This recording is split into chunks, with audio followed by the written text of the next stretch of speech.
टिपू सुलतानबाबत काँग्रेस प्रदेशाध्यक्ष हर्षवर्धन सपकाळांनी केलेल्या वादग्रस्त वक्तव्यामुळे नव्या वादाला तोंड फुटलंय। सपकाळांनी टिपू सुलतानची तुलना ही थेट छत्रपती शिवाजी महाराजांशी केली आहे। ज्याप्रमाणे शिवाजी महाराजांनी शौर्य आणि स्वराज्याचा विचार दिला त्याचप्रमाणे टिपू सुलताननं काम केल्याची मुक्ताफळं सपकाळांनी उधळली आहेत। तर मालेगाव महापालिकेचे उपमहापौर शाने हिंद निहाल अहमद यांच्या दालनामध्ये भिंतीवरती टिपू सुलतानचं तैलचित्र हे लावण्यात आल्यानं मोठा गदारोळ झाला। टिपूचं तैलचित्र हटवण्याच्या मागणीसाठी शिवसेना नगरसेवकांनी ठिय्या आंदोलन केलं।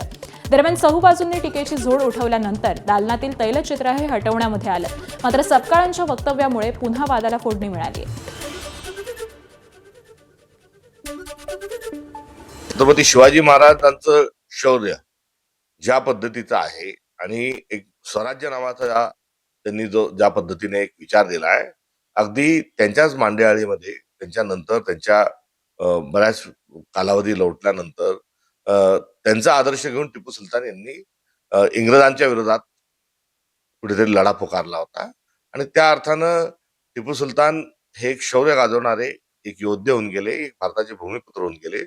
त्यांनी कधी कुठल्याही विखारी विचारांना त्यांनी जवळ केलं नाही। तर एक शौर्याचं लक्षण म्हणून टिपू सुलतानांना आपण शिवाजी महाराजांच्या समकक्ष बघितलं पाहिजे। आणि हर्षवर्धन सपकाळांच्या या वक्तव्याचा मुख्यमंत्री फडणवीसांनी चांगलाच समाचार घेतलाय। सामान्य रयतेचं राज्य तयार करणारे छत्रपती शिवराय होते आणि त्याच वेळी हजारो लाखो हिंदूंची हत्या करणारा टिपू सुलतान याची तुलना करून दोघांनाही सारखा सन्मान द्या म्हणणं यापेक्षा जास्त लांगुल चालन जोडे चाटणं हे या जन्मात मी बघितलेलं नाही। आम्ही हे बिलकुल सहन करणार नाही। टिपू सुलतान आणि छत्रपती शिवरायांची तुलना केली याबद्दल त्यांनी माफी मागितली पाहिजे। मला असं वाटतं की हे कोणत्या शाळेत इतिहास शिकले याचं देखील संशोधन केलं पाहिजे आणि हा जो नवा इतिहास हे लिहितायत हा इतिहास महाराष्ट्र खपवून घेणार नाही, भारत खपवून घेणार नाही। आणि दरम्यान फडणवीसांच्या टीकेला सपकाळ यांनी काय उत्तर दिलेलं आहे आपण ग्राफिक्सच्या माध्यमातून जाणून घेऊयात। तर एक्सपोस्टच्या माध्यमातून सपकाळांनी हे उत्तर दिलेलं आहे। ते म्हणतायत छत्रपती शिवाजी महाराजांचा पराक्रम अद्वितीय आहे, शिवराय आमचा स्वाभिमान आहे। टिपू सुलतान पराक्रमी आणि स्वराज्य प्रेमी होते। छत्रपती शिवाजी महाराजांचा आदर्श घेऊनच ते इंग्रजांविरोधात लढत होते। ज्यावेळी छत्रपती शिवाजी महाराज आणि टिपू सुलतान हे परकीयांशी लढत होते त्यावेळी संघ भाजपच्या विचारांचे लोक इंग्रजांची गुलामी हेरगिरी करत होते। त्यामुळे देवेंद्र फडणवीसांनी आम्हाला इतिहास शिकवण्याच्या भानगडीमध्ये पडू नये। संविधानाच्या मूळ प्रतिवर्ती शिवाजी महाराज आणि टिपू सुलतान दोघांचेही चित्र आहे। अशी एक्सपोस्ट ही हर्षवर्धन सपकाळांनी केली आहे। हर्षवर्धन सपकाळ यांच्या टिपू सुलतानबाबतच्या वक्तव्यानंतर भाजप आक्रमक झालेली आहे। पुण्यामध्ये भाजपच्या पदाधिकाऱ्यांकडून सपकाळांविरोधामध्ये गुन्हा दाखल झालाय। तर पुण्यातील पर्वती पोलीस ठाण्यामध्ये सपकाळांविरोधामध्ये हा गुन्हा दाखल करण्यात आलाय।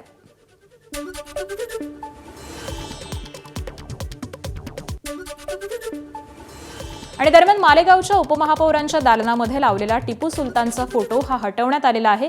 हिंदुत्ववादी संघटनांनी इशारा दिल्यानंतर हा फोटो काढण्यात आलेला आहे। तर काल फोटो लावल्यामुळे मोठा वाद हा निर्माण झालेला होता आणि यानंतर मोठ्या प्रमाणावरती याला विरोध दर्शवण्यात आला, आंदोलन देखील करण्यात आलं आणि या आंदोलनाच्या इशाऱ्यानंतर हा फोटो हटवण्यात आलेला आहे। आणि दरम्यान या सगळ्या प्रकरणावरती मालेगावच्या उपमहापौरांनी काय स्पष्टीकरण दिलंय आपण जाणून घेऊयात।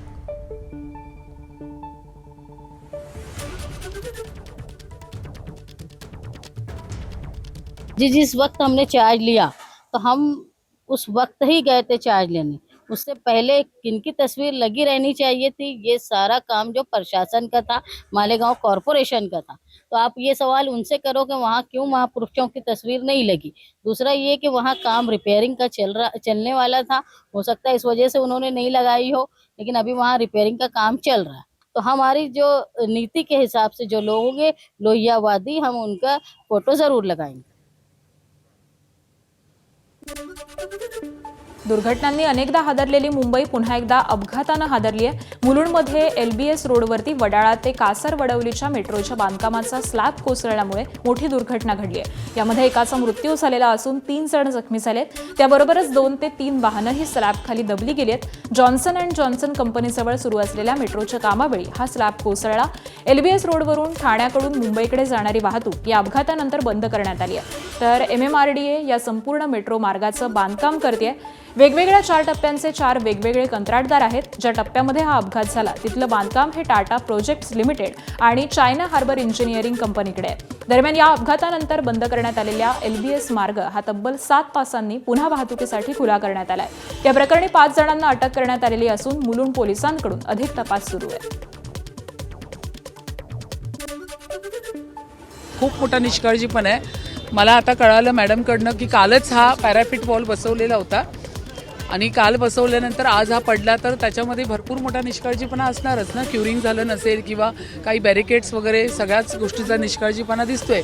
मग या सगळ्या गोष्टीवरती आता काय आहे विचार विनिमय करून. निष्काळजीपणा तर कॉन्ट्रॅक्टरचा आहे आणि त्याच्यावरती संबंधित साईट इंजिनियर्स जे ठेवले होते त्यांनी त्याच्यावरती देखरेख ठेवली होती का, त्यांचं लक्ष होतं का, या सगळ्याच प्रश्नचिन्ह या ठिकाणी आहेत.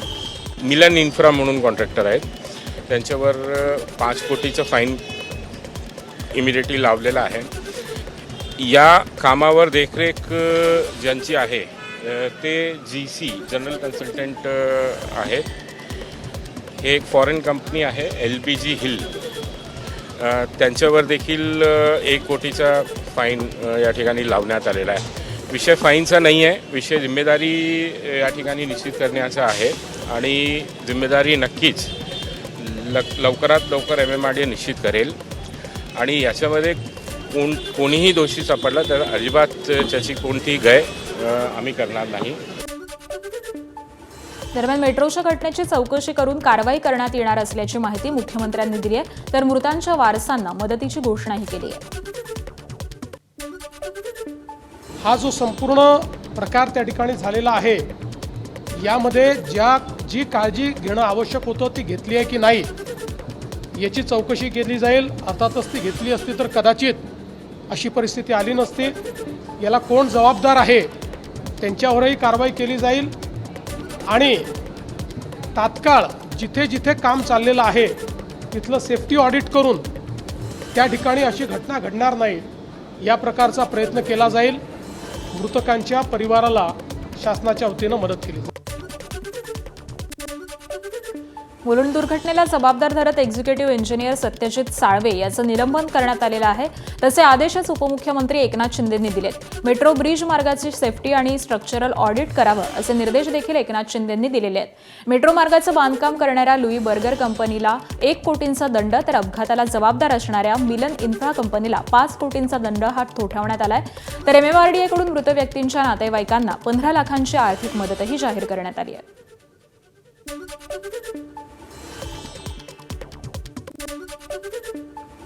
MIMच्या 68व्या स्थापना दिनी झालेल्या जाहीर सभेमध्ये अझदुद्दीन ओवेसींचे धाकटे बंधू तेलंगणाचे आमदार अकबरुद्दीन ओवेसी यांनी पंतप्रधान मोदींवरती टीका करताना पातळी सोडली आहे.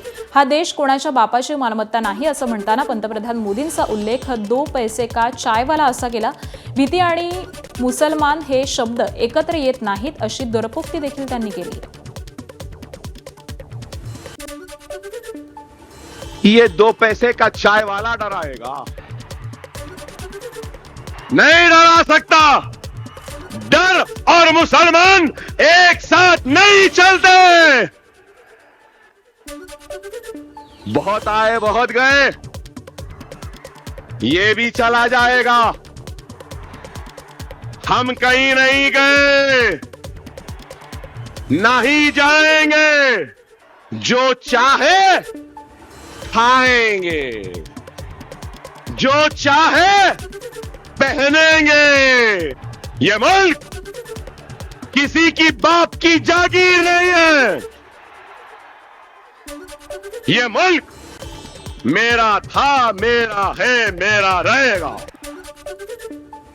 भिवंडीतून एक धक्कादायक बातमी महापौर निवडणुकीआधी भिवंडीमध्ये मोठी राजकीय घडामोड घडली आहे. भिवंडीचे माजी महापौर विलास पाटील यांना अटक करण्यात आली आहे. ठाणे आर्थिक गुन्हे शाखेनं ही अटक केलेली आहे. विलास पाटील यांना 4 दिवसांची पोलीस कोठडी सुनावण्यात आलेली आहे. मात्र महापौर निवडणुकीसाठी दूर ठेवण्यासाठी षडयंत्र रचलं गेल्याचा आरोप विलास पाटील यांनी केलाय. विशेष म्हणजे कोणार्क आघाडीचे 5 नगरसेवक भिवंडीमध्ये सत्ता स्थापनेमध्ये किंगमेकर ठरतील, ज्याची संख्या ही जास्त त्यांचा महापौर असं सूत्र महायुतीमध्ये ठरलंय आणि त्यामुळे कोणार्क आघाडी शिवसेनेला पाठिंबा देण्याच्या तयारीमध्ये होती. मात्र त्याआधीच विलास पाटलांना अटक झाल्यामुळे पडद्यामागे नेमकं काय सूत्र हलतायत याची जोरदार चर्चा सुरू आहे.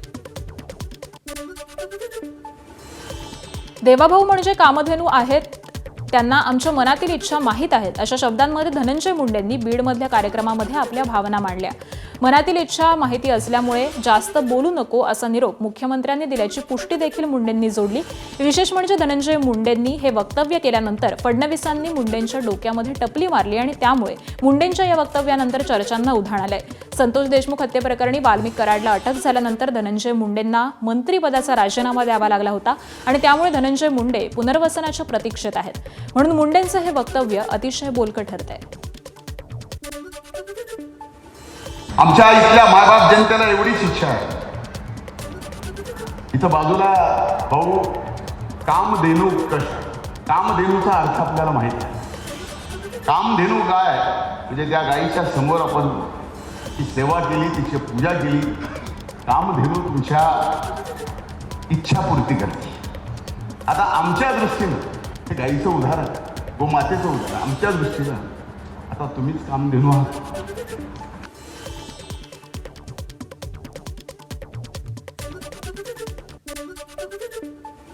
उपमुख्यमंत्री अजित पवारांच्या निधनानंतर शरद पवार गट आणि राष्ट्रवादीमध्ये विलिनीकरणावरून जोरदार दावे प्रतिदावे सुरू आहेत.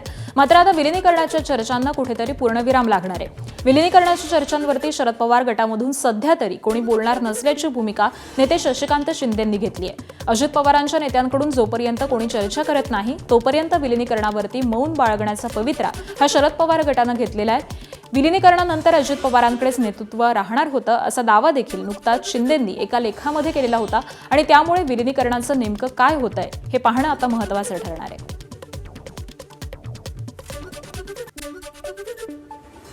दरम्यान विलिनीकरणाबाबत दोन्ही राष्ट्रवादीच्या नेत्यांनी काय प्रतिक्रिया दिली आहे पाहूयात.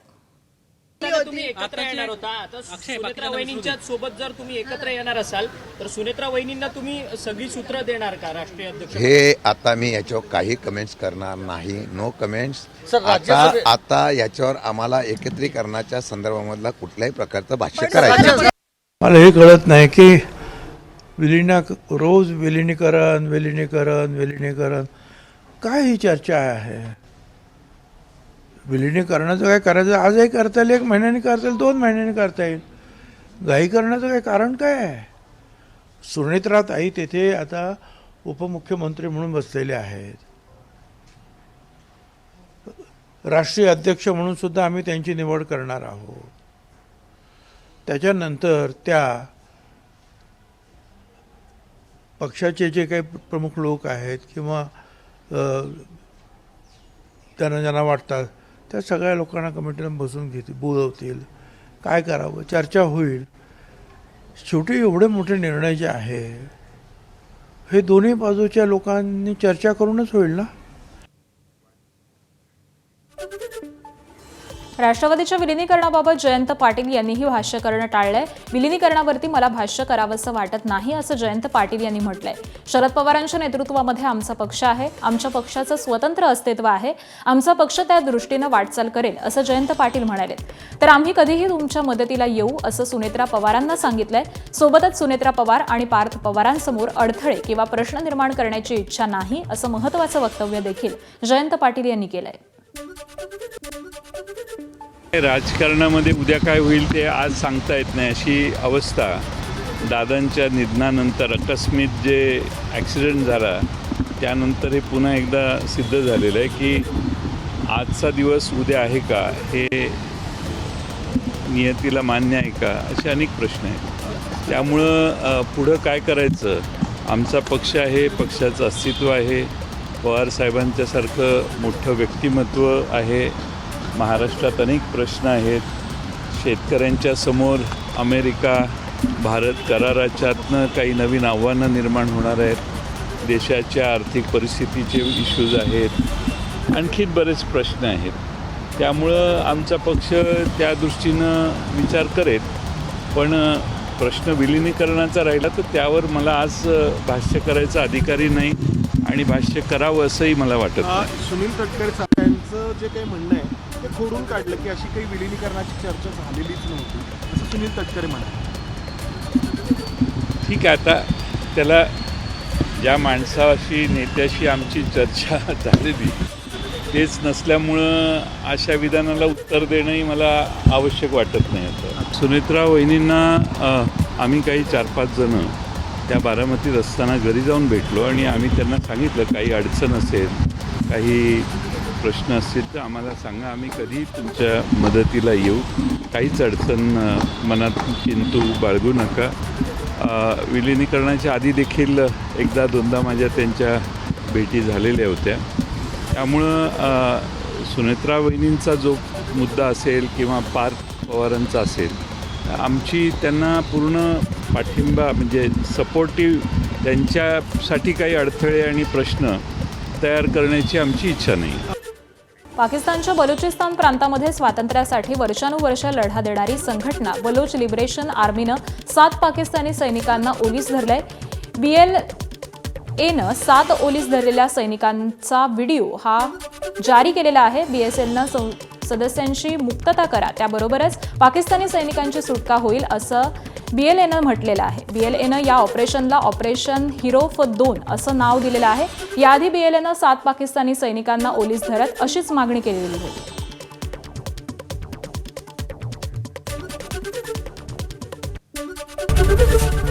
ABP माझा, उघडा डोळे बघा नीट.